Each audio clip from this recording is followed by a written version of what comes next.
ఈ కాళేశ్వరం ప్రాజెక్ట్ మీద, కాళేశ్వరం అనేది definitely it is a life line to the state of Telangana. ఇది ఒక జీవధార. ఈరోజు ఈ కాళేశ్వరం మీద కేవలం రాజకీయాల కోసం కాంగ్రెస్ పార్టీ దుష్ప్రచారం చేయడం కోసం, బురద జల్లడం కోసం, రాజకీయ లబ్ధి పొందడం కోసం ఈ ప్రాజెక్టును మరమ్మతు చేయకుండా తాత్సారం చేసే ప్రయత్నం చేస్తుంది. అంటే రాష్ట్ర ప్రయోజనాల కంటే రాజకీయ ప్రయోజనాల మీదనే కాంగ్రెస్ పార్టీ ఎక్కువ దృష్టి పెడుతూ బురద జల్లే ప్రయత్నం చేస్తుంది. అందువల్ల ఈ ప్రజెంటేషన్లో చాలా వివరంగా మీకు చెప్పే ప్రయత్నం చేస్తాం. అందరికీ సాఫ్ట్ కాపీసు, హార్డ్ కాపీస్ కూడా పంపిస్తున్నాం. రెండు, ఒకటేమో ఈ బ్రీఫ్ ప్రజెంటేషన్, ఒకటి పీపీటీ మీ అందరికి షేర్ చేశాం. రెండవది కాళేశ్వరం ప్రాజెక్టు మీద వాస్తవాలు, అంటే వక్రీకరణలు, వాస్తవాలు, వివరాలన్నీ కూడా మీకు అందిస్తూ ఉన్నాం. ఈ రెండు బుక్స్ కూడా మీ అందరికీ ఇచ్చాం, దయచేసి చదవండి. మీరు ప్రజెంటేషన్ అయిన తర్వాత ఇంకేమైనా డౌట్స్ ఉంటే కూడా ఐ విల్ క్లారిఫై. మీ అందరికీ ఒక నోట్బుక్, పెన్ కూడా ఇచ్చాం, నోట్ చేసుకోండి. లాస్ట్లో I will answer all your questions and doubts. Yeah please. నేను కూడా ఈరోజు రాజకీయ విమర్శలు చేయట్లేదు, ఓన్లీ వాస్తవాలు చెప్పే ప్రయత్నమే చేస్తున్నా. పొలిటికల్గా చాలా వేదికలు ఉన్నాయి, మాట్లాడతాం. కానీ today I will try to explain the brief facts on Kaleshwaram. ముందుగా అసలు కాళేశ్వరం అంటే ఏంటి? పదే పదే రేవంత్ రెడ్డి గారు కాళేశ్వరం కుప్పగూలిపోయింది అని ఒక స్టాండర్డ్ డైలాగ్ కొడుతూ వస్తూ ఉన్నాడు. వాస్తవానికి కాళేశ్వరం అంటే 3 బ్యారేజీలు, 15 రిజర్వాయర్లు, 19 సబ్స్టేషన్లు, 21 పంప్ హౌజ్లు, 203 కిలోమీటర్ల టనెల్లు, 1531 కిలోమీటర్ల గ్రావిటీ కెనాలు, 98 కిలోమీటర్ల ప్రెషర్ మెయిను, 141 టీఎంసీల సామర్థ్యం కలిగిన రిజర్వాయర్లు, 530 మీటర్ల ఎత్తుకు నీటిని ఎత్తిపోసేటువంటి వ్యవస్థ, 240 టీఎంసీల నీటి వినియోగం. ఇది మొత్తం కాళేశ్వరం యొక్క సమాహారం. ఈ మొత్తంలో ఆ 3 బ్యారేజీల్లో ఒక బ్యారేజీలో 2 పిల్లర్లు మాత్రమే కుంగాయి. అంటే మీకు 15 రిజర్వాయర్లు ఇంటాక్ట్ ఉన్నాయి, 19 సబ్స్టేషన్లు ఇంటాక్ట్ ఉన్నాయి, 21 పంప్ హౌస్లు ఇంటాక్ట్ ఉన్నాయి, 203 కిలోమీటర్ల టనల్ ఇంటాక్ట్ ఉంది, 1531 కిలోమీటర్ల గ్రావిటీ కెనాల్ ఇంటాక్ట్ ఉంది, 98 కిలోమీటర్ల ప్రెషర్ మెయిన్ ఇంటాక్ట్ ఉంది, 141 టీఎంసీల రిజర్వాయర్లు ఇంటాక్ట్ ఉన్నాయి, ఈ లిఫ్ట్ సిస్టమ్ ఇంటాక్ట్ ఉన్నది. ఆ 3 బ్యారేజీల్లో ఒక బ్యారేజ్ మేడిగడ్డ, దాంట్లో 85 పియర్స్ ఉన్నాయి. రెండవ బ్యారేజ్ సుందిల్ల, అందులో 74 పియర్స్ ఉంటాయి. మూడవ బ్యారేజ్ అన్నారం, అందులో 64 పియర్స్ ఉన్నాయి. సో అన్నారంలో ఉన్న 64 పియర్స్ బ్యారేజ్ ఇంటాక్ట్, సుందిల్లలో ఉన్న 74 పియర్స్ బ్యారేజ్ ఇంటాక్ట్. మేడిగడ్డ బ్యారేజీలో 85 పియర్స్లో 2 పియర్స్ మాత్రమే కుంగినాయి. అంటే కాళేశ్వరంలో ఉండే ఇన్ని కాంపోనెంట్లలో ఒక బ్యారేజ్ మేడిగడ్డ, ఆ మేడిగడ్డలో 85 పియర్స్లో 2 పియర్స్ మాత్రమే కుంగినాయి. దానికి మొత్తం కాళేశ్వరమే కుప్పగూలింది అనేటువంటి ఒక దుష్ప్రచారాన్ని చేసేటువంటి ప్రయత్నం గత కొంతకాలంగా కాంగ్రెస్ ప్రభుత్వం చేస్తుంది. అంటే ఈ 100 కాంపోనెంట్స్ అన్నీ కూడా ఇంటాక్ట్ ఉన్నాయి, అన్ని పియర్స్ మిగతా బ్యారేజీల్లో ఇంటాక్ట్ ఉన్నాయి. అండ్ కాళేశ్వరంలో బ్లాక్ వైజ్ కట్టాం మనం. జనరల్గా ఏదైనా ఒక బ్రిడ్జ్ కానీ ఏదైనా ఉంటే ఒక పియర్ పోతే మొత్తం బ్రిడ్జ్ పోవాల్సి వస్తుంది. కానీ ఇలా మేడిగడ్డలో దేర్ ఆర్ 7 బ్లాక్స్. సో ఒక్కొక్క బ్లాక్లో కొన్ని పియర్స్ ఉంటాయి, ఓవరాల్గా 85 పియర్స్ ఉన్నాయి. ఏదైనా రిస్టోరేట్ చేయాలంటే ఒక బ్లాక్ను రిస్టోర్ చేస్తే మొత్తం బ్యారేజ్ ఇంటాక్ట్ ఉంటుంది. ఈ విషయం నేను చెప్పడం లేదు, ఎన్డీఎస్ఏ రిపోర్ట్లో కూడా చెప్పారు, అది కూడా నేను ముందు మీకు చూపించేస్తాను. సో నెక్స్ట్, అయితే ఈ మధ్యకాలంలో మీరు చూస్తే ఇది మొత్తం కాళేశ్వరం యొక్క సమగ్ర స్వరూపం. ఏం బాబు ఇది రావట్లేదు,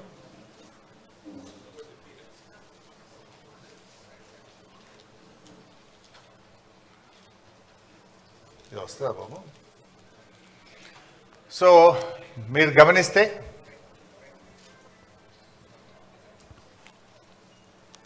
లేదు, బ్యాక్ పైన వస్తుంది కానీ దీని మీద రావట్లేదు.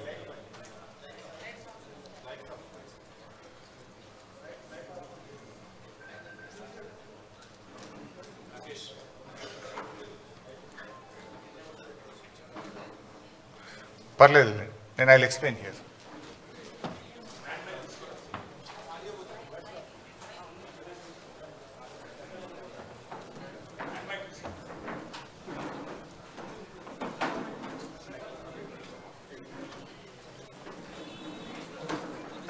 మీరు గమనిస్తే ఇందులో యాక్చువల్గా తమ్మిడిహట్టి ఆ పైన, దిస్ ఈజ్ తమ్మిడిహట్టి. ఈ తమ్మిడిహట్టి దగ్గర నీళ్లు లేకపోతే మనం తమ్మిడిహట్టి ఈ సోర్స్ నుంచి ఇక్కడ ఎల్లంపల్లికి నీళ్లు తెచ్చుకునే ప్రొవిజన్ ఉండేది. తమ్మిడిహట్టి నుంచి ఎల్లంపల్లికి నీళ్లు అవకాశం లేదు కనుక, నీళ్లు తక్కువ ఉన్నాయి కనుక తమ్మిడిహట్టి నుంచి మనము మేడిగడ్డకు రావడం జరిగింది. This is Medigadda, this is Annaram, then this is Sundilla. Sundilla నుంచి మనం ఎల్లంపల్లికి తెచ్చుకుంటాం. మారింది ఓన్లీ ఒకటే సిస్టమ్. తమ్మిడిహట్టి నుంచి ఎల్లంపల్లికి నీళ్ళు వచ్చే బదులు మేడిగడ్డ నుంచి ఎల్లంపల్లికి నీళ్లు తెచ్చాం.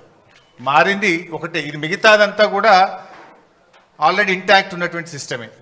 ఇది కూడా ఎందుకు మార్చాము అనేది నేను ముందు ఎక్స్ప్లెయిన్ చేస్తాను. అయితే దానికంటే ముందు నేను చెప్పాల్సింది ఏంటంటే, కాళేశ్వరం యొక్క గొప్పతనం ఏంటంటే, కాళేశ్వరంకు దేర్ ఆర్ 3 సోర్సెస్. ప్రతిసారి మేడిగడ్డ నుంచే మనము నీళ్లు తీసుకురావాల్సిన అవసరం లేదు. పైన ఎస్ఆర్ఎస్పిలో బ్రహ్మాండమైనటువంటి వరద వస్తే, ఎస్ఆర్ఎస్పి ప్రాజెక్టుకు నీళ్ళు వస్తే, ఎస్ఆర్ఎస్పి నుంచి మిడ్ మానేరుకు డైరెక్ట్గా నీళ్లు తెచ్చుకుంటాం. మిడ్ మానేరుకు ఎస్ఆర్ఎస్పి నుంచే నీళ్ళు వస్తాయి. ఎస్ఆర్ఎస్పి నుంచి 2 రకాలుగా నీళ్ళు వస్తాయి మిడ్ మానేరుకు. ఒకటి వరద కాలువ ఉంది, రెండోది నార్మల్ ఎస్ఆర్ఎస్పి కెనాల్ ఉంది. సో గోదావరిలో మంచి వర్షాలు పడి ఎస్ఆర్ఎస్పి నిండితే గ్రావిటీ ద్వారా ఎస్ఆర్ఎస్పి నుంచి మనం మిడ్ మానేరుకు నీళ్లు తెచ్చుకోవడం జరుగుతుంది. సో మిడ్ మానేరుకు నీళ్ళు వచ్చినప్పుడు ఏమైందంటే, we will operate Motors only from mid Maner. మన పంపింగ్ స్టేషన్స్ మిడ్ మానేర్ నుంచి వాడి అన్నపూర్ణ రిజర్వాయరు, రంగనాయక్ సాగర్ రిజర్వాయరు, తర్వాత మన మల్లన్న సాగర్, తర్వాత కింద కొండపోచమ్మ సాగర్, ఇవన్నీ కూడా మనం ఆపరేట్ చేస్తాం. ఇది మల్లన్న సాగర్, ఇది రంగనాయక్ సాగర్, ఇది Annapurna, then this is mid Manair. ఇగో ఎస్ఆర్ఎస్పి నుంచి 2 సిస్టమ్స్ ఉన్నాయి. ఇది వరద కాలువ ద్వారా నీళ్ళు వస్తాయి, 2 ఎస్ఆర్ఎస్పి కెనాల్ ద్వారా కూడా నీళ్ళు వస్తాయి. సో మనకు ఎప్పుడన్నా గోదావరిలో మంచి వరద వచ్చినప్పుడు, మంచి వర్షాలు వచ్చినప్పుడు మనము ఈ మేడిగడ్డ ఆపరేట్ చేయము, ఎల్లంపల్లి కూడా ఆపరేట్ చేయము. డైరెక్టు ఎస్ఆర్ఎస్పి నుంచే మిడ్ మానేరుకు గ్రావిటీ ద్వారా నీళ్ళు వస్తే ఇక్కడి నుంచి మాత్రమే పంపింగ్ సిస్టమ్ను ఆపరేట్ చేసుకునే ఫెసిలిటీ ఉంది. Point number 1. పాయింట్ నెంబర్ 2, కొన్ని సందర్భాల్లో ఎస్ఆర్ఎస్పికి నీళ్ళు రావు, కానీ మనకు ఎల్లంపల్లికి నీళ్ళు వస్తాయి. ఈ పైన కడెం రిజర్వాయర్ నుంచి ఎల్లంపల్లికి వస్తాయి. ఎల్లంపల్లికి ఓన్ క్యాచ్మెంట్ కూడా ఉంది, కడెం క్యాచ్మెంట్ ఉంది. అప్పుడు ఎల్లంపల్లి నుంచి మోటార్ లాంచ్ చేసి మిడ్ మానేరు తెచ్చుకుంటాం. మిడ్ మానేరు నుంచి ఈ సిస్టమ్ అంతా కూడా నడుస్తుంది. ఈ 2 చోట్ల నీళ్లు రానప్పుడు, అంటే ఎస్ఆర్ఎస్పికి వరద నీళ్లు రానప్పుడు, కడెం నిండకుండా ఎల్లంపల్లికి కూడా నీళ్లు రానప్పుడు, ఎక్కడా నీళ్లు లేనప్పుడు కూడా తప్పకుండా నీళ్లు ఉండే పాయింట్ మేడిగడ్డ. అప్పుడు మాత్రమే మేడిగడ్డ నుంచి మోటార్ లాంచ్ చేస్తాం. అయితే ఈ మధ్య మీరు చూస్తే గవర్నమెంట్ కాళేశ్వరం వాడకుండానే పంట పండింది అని ఒక గోబల్స్ ప్రచారం చేస్తున్నారు కాంగ్రెస్ నాయకులు, ముఖ్యంగా ఉత్తమ్ కుమార్ రెడ్డి, రేవంత్ రెడ్డి పదే గోబల్స్ ప్రచారం చేస్తున్నారు. అది కాళేశ్వరం వాడకుండా కాదు, మనకు ఈసారి మంచి వర్షాలు పడ్డాయి. నార్మల్ రెయిన్ఫాల్ కంటే లాస్ట్ ఇయర్ ఎక్సెస్ రెయిన్ఫాల్ ఉంది తెలంగాణలో. అందువల్ల వర్షాలు బాగా పడడం వల్ల ఏమైంది, ఎస్ఆర్ఎస్పి నుంచి మిడ్ మానేరుకు నీళ్ళు తెచ్చుకున్నాం. మిడ్ మానేరులో పంపు చేసి అన్నపూర్ణ, రంగనాయక్ సాగర్, మల్లన్న సాగర్, కొండపోచమ్మ సాగర్ ఇవన్నీ కూడా నింపినాం ఈసారి. సో అన్నపూర్ణ కింద పంట పండింది, రంగనాయక్ సాగర్ కింద 1,00,000 ఎకరాల పంట పండింది, మిడ్ మానేరు కింద 70-80 వేల ఎకరాల పంట పండింది, కొండపోచమ్మ సాగర్ కింద కూడా పంట పండింది. అంటే మరి ఇదంతా కాళేశ్వరంలో భాగం కాదా? వర్షాలు బాగుపడ్డాయి కనుక మనం ఇక్కడ మోటార్ లాంచ్ చేయకుండా డైరెక్ట్ ఎస్ఆర్ఎస్పి నుంచి మిడ్ మానేరుకు వచ్చినాయి. సో మిడ్ మానేరులో మోటార్లు నడిపినామంటే ఇది కాళేశ్వరంలో అంతర్భాగం.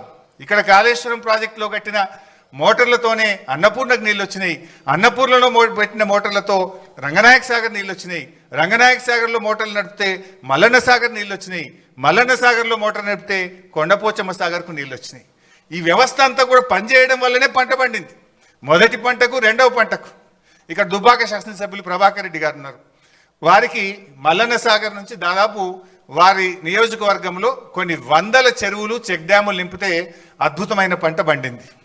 మెదక్ మాజీ ఎమ్మెల్యే పద్మాదేవేంద్ర రెడ్డి గారు ఉన్నారు. ఇదే మల్లన్న సాగర్ నుంచి రామాయణపేట కెనాల్ ద్వారా నీళ్ళు ఇస్తే కొన్ని వేల ఎకరాల్లో దుబ్బాక మెదక్ నియోజకవర్గంలో పంట పండింది. కొండపోచమ్మ సాగర్ నుంచి ఇటు యాదగిరిగుట్ట ఆలేరు నియోజకవర్గానికి గజ్వేల్ నియోజకవర్గానికి ఇవాళ నీళ్లు పోయినాయి అంటే గోదావరి నీళ్లు కొండపోచమ్మ నుంచి యాసంగిలో నీళ్లు వదిలిండ్రు.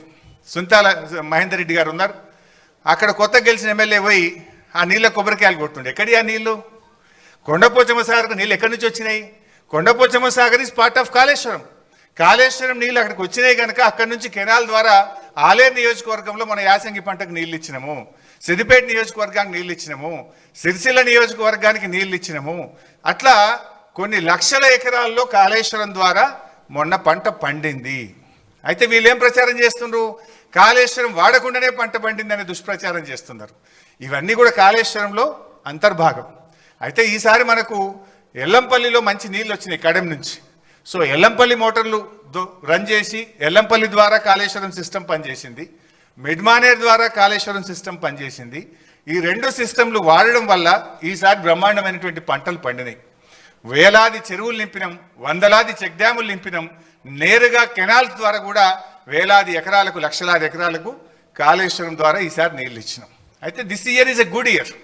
వర్షాలు బాగుపడడం వల్ల మనము మిడ్మానేర్ ఎల్లంపల్లి నుంచి మాత్రమే కాళేశ్వరం సిస్టమ్ నడుపుకున్నాము, దాని ద్వారా పంట పండింది. సో ఇప్పటిదాకా జరిగిన ప్రచారం ఏదైతే ఉందో వీళ్ళు రేవంత్ గాని ఉత్తమ్ గారు చేసేది పూర్తిగా కాళేశ్వరం లేకుండా పంట పండింది అనేటువంటిది పూర్తిగా సత్యదూరమైనటువంటిది. So Kaleshwaram has 3 sources.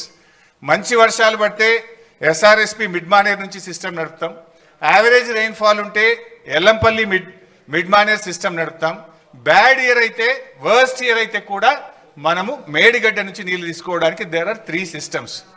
Current bill మీద కూడా కొందరు మాట్లాడుతుంటారు. వర్స్ట్ ఇయర్ మాత్రమే మనము Medigadda to Annaram, Annaram to Sundilla, Sundilla to Yellampalli, Yellampalli to Mid Manair మొత్తం సిస్టమ్ నడుపుతాం. సో గుడ్ ఇయర్ ఉన్నప్పుడు ఏమవుతుంది? ఓన్లీ 50% ఆఫ్ ద మోటార్స్ మాత్రమే నడుపుతాం మంచి వర్షపాతం ఉంటే. యావరేజ్ ఉంటే మనకు ఎల్లంపల్లి నుంచి నడుపుతాం, బ్యాడ్ ఇయర్ ఉంటే మేడిగడ్డ నుంచి నడుపుతాం. సో అందువల్ల కాళేశ్వరంకు 3 సోర్సెస్ ఉన్నాయి. సో ఈ సంవత్సరం కూడా కాళేశ్వరంతో వానకాలం పంట పండింది, యాసంగి పంట పండింది, భూగర్భ జలాలు పెరిగినాయి. మొన్నటిదాకా ఏదైతే కాంగ్రెస్ పార్టీ కాళేశ్వరం లేకుండా పంట పండిందని చెప్పిందంతా కూడా పూర్తిగా సత్యదూరమైనటువంటి విషయం.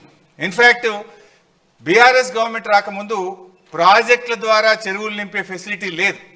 కానీ కేసీఆర్ గారు నిర్ణయం తీసుకొని దాదాపు 3200 తూములు కెనాల్స్కు పెట్టి వేలాది చెరువులు నింపేటువంటి ఒక కీలకమైన నిర్ణయం ఆ రోజు బీఆర్ఎస్ ప్రభుత్వం తీసుకున్నది.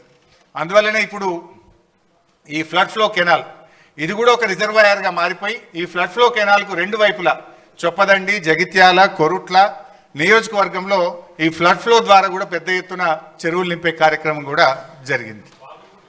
వాగుల్లో కూడా ముఖ్యంగా మొన్న కూడా నేను పంపినాం. ఈ మన మిడ్మానేర్ నుంచి మొన్న ఎండాకాలం దుబ్బాక నియోజకవర్గంలోని కుడవెల్లి వాగు నీళ్లు వదిలితే మన ముస్తాబాద్లోని అప్పర్ మానేర్ ప్రాజెక్టు నిండింది. అదేవిధంగా కొండపోచమ్మ సాగర్ నుంచి హల్దీ వాగులో నీళ్లు వదిలితే నర్సాపూర్ నియోజకవర్గం సుంతా లక్ష్మారెడ్డి గారి నియోజకవర్గంలో దాదాపు 10ల సంఖ్యలో చెక్ డ్యాంలలో వెల్దుర్తి, కొల్చారం, కౌడిపల్లి ఆయా మండలాలకు నీళ్లు వెళ్ళి బ్రహ్మాండంగా ఆ ప్రాంతంలో పంటలు పండినాయి. మన యాసంగిలో కూడా పంటలు పండినాయి. సో కాళేశ్వరం ద్వారా మనము యాసంగిలో కూడా బ్రహ్మాండమైనటువంటి పంటలు పండినాయి. సో కాళేశ్వరం వాడకుండా పంట పండిందని కాంగ్రెస్ చేస్తున్న దుష్ప్రచారం పూర్తిగా సత్యదూరమైనటువంటిది. నెక్స్ట్